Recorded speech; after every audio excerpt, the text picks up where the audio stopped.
سلام تحياتي. أدعوكم كالعادة على أنكم تسجلوا إعجاب بالفيديو، تخلوا لنا تعليقاتكم. اللي ماهوش مشترك في القناة مرحبا به يشترك معنا.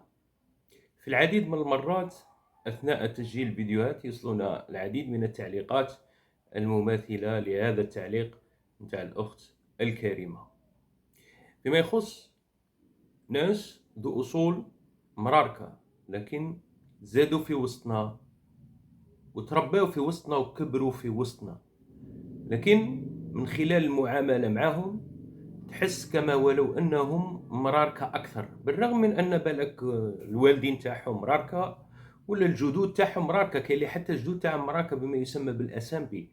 وأنا كان عندي تجربة في الحقيقة مماثلة. في يوم من الأيام عندها 3 سنوات أو 4 سنوات، واحد الإنسان في الفيسبوك يعني اتصل بيا ويسب باللهجة الجزائرية. أنا جاني الأمر غريب، يعني هو عبارة على صح جزائري عنده الجنسية الجزائرية، زاد في الجزائر وإلى آخره. ندخل البروفيل أصدقاء جزائريين، الإخوة تاع جزائريين. كاين اللي عنده وظائف يعني محترمة وفقا يعني للقب، يعني لا بأس. لكن من بعد هو شخصيا قال لي أنا باللي أصولي من المروك وما يحبش، والكونت نتاعه معمر نقد للنظام. يحكي على الطوابير، ينشر على كذا، ينشر ما على باليش كل ما هو سلبي أو يشوفه سلبي في البلاد حتى تما. وهذا إنسان عايش في بلجيكا، لربما يعني تقدر تسميه يعني من الناس خلاص يعني الخونة بمعنى الكلمة. فهذه الإشكالية نتاع أنك تكون جزائري ومروكي في نفس الوقت، هذه إشكالية في الحقيقة، يعني إشكالية صعبة، خاصة أن المراركة معروف عليهم أن لديهم الولاء للعائلة الحاكمة، بالرغم من أن جدودهم هاجروا من أجل لقمة العيش، يعني من وطنهم اللي هو مملكة أو عفوا إمبراطورية بوجلود. هاجروا من إمبراطورية بوجليد جو الجزائر، عندهم مستقبل زين، يتمتعوا بجميع حقوقهم.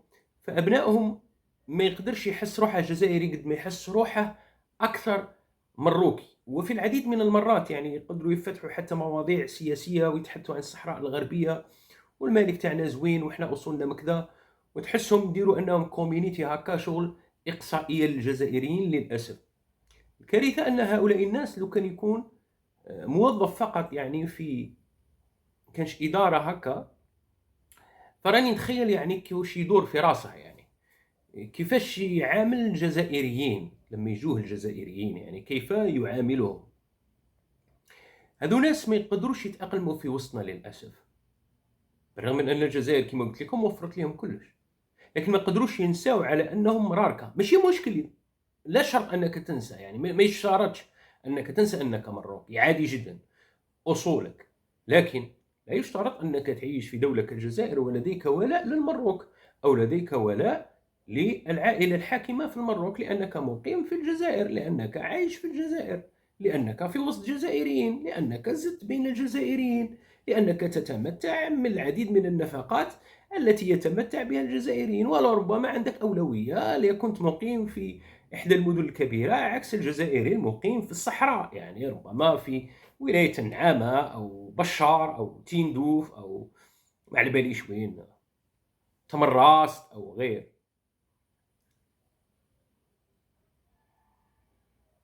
وفقا للعديد من الأخبار المتسلسلة واللي نتوما على بالكم وأنا على بالي، في العديد من المرات لما يتم القبض على مراركة مزورين الجنسية الجزائرية ولا كارت ناسيونال، إلا وفي العصابة الشبكة تجد أن هنالك جزائري ذو أصول مروكية. يعني كيفاش يصلح هذا الجزائري ذو الأصول المروكية أنه يريسكي ويروح يزور حتى جنسية أو بطاقة تعريف لإنسان جاي أمس من المروك، هارب مزربة صنايعي في البلاد وإلى آخره.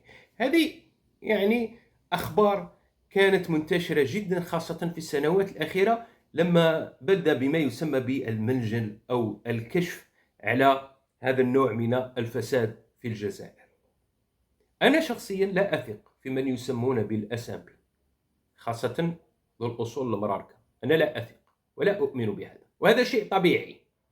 احنا عندنا العديد من الجزائريين ولدوا في أوروبا وزادوا في أوروبا وعندهم ولاء لبلادهم الجزائر.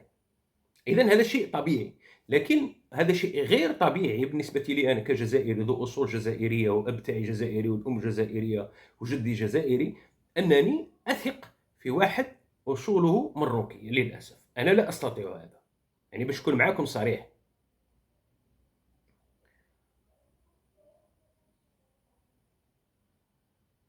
نعقل كانت واحد الإنسانة، هذه إنسانة من المروك، وربحت شهادة البكالوريا في المروك، وقررت تدير تخصص الطب. ففي المروك جاها غالي الأمر، فجات مع الأهل نتاعها للجزائر، عاشت في الجزائر، فدخلت للجامعة الجزائرية، قرات باطل، ولا ربما تستفاد حتى من المنحة الجامعية، وقرات ذاك التخصص تاع الطب ربما 7 سنوات أو 10 سنوات، كلش بالمجان. لما رجعت للمروك كانت واحد القناة، طبعا من مشتقات شوف تي في وهيس براس وهبة براس وإلى آخره، يسجلوا معها، تقول لهم أنا لا أحب الجزائر، أنا صح قريت في الجزائر لكن أنا لا أحب الجزائر. يعني ماشية كيما هذيك تاع حموشين ولا حمو ماشي ناس ملاح وعبيته زينة. يعني الجزائر لا أحبها، لكن الجزائر فيها فايدة، لكن الجزائر قريتي فيها باطل، لكن الجزائر عطاتك اوكازيون اللي ما متمدالكش حتى بلادك الام، وتقول انا افتخر جدا انني قريت في الجزائر ورجعت باش نفيد بلادي، برغم ان انا قرات في الجزائر. يعني لو كان ما قراتش في الجزائر وحبت تقرا في المروك ما راحش تقدر تقرا في المروك، لانه يستحيل، الفاتوره راح تكون ضخمه جدا. باش تقرا الطب في المروك لازم لك شكاره تاع دراهم، ماشي اي واحد يقرا الطب، ماشي اي واحد يقرا دونتيست في المروك. هذا علاش عندهم اشكاليه لما يطيحوا في فمهم ما يقدروش يعاودوهم.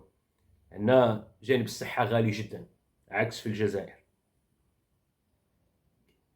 فهؤلاء الناس ابتعدوا عنهم. بالنسبه لي انا، يعني اذا كان عندك اولادك موجودين في الثانوي او في الابتدائي او في المتوسطه وكاينين الناس من اصول، ابتعدوا، غير ما تكونتاكتيهمش، ما تكونش معاهم في تواصل، يرحم شوابين عادي. انا لا اتحدث من ناحيه اخرى، هما راهم في الجزائر، انا لست بالسلطات سلطات ما على باليش واش في الجزائر، او انا لا، انا لا يهمني كيف وعلاش وكيف وما لازمش يكون هنا هذه لا ما تخصنيش انا، لان ليس لي، انا لا حول ولا قوه. انا فقط اقول لما تشوف حالات كما هذه ويكون البنت نتاعك ولا الولد نتاعك يسمع شي كلام كيما هكا من ناس اصولهم راكا، اجبد عليه وخلاص، باسكو ما كانش حل اخر. تحياتي للجميع والسلام عليكم.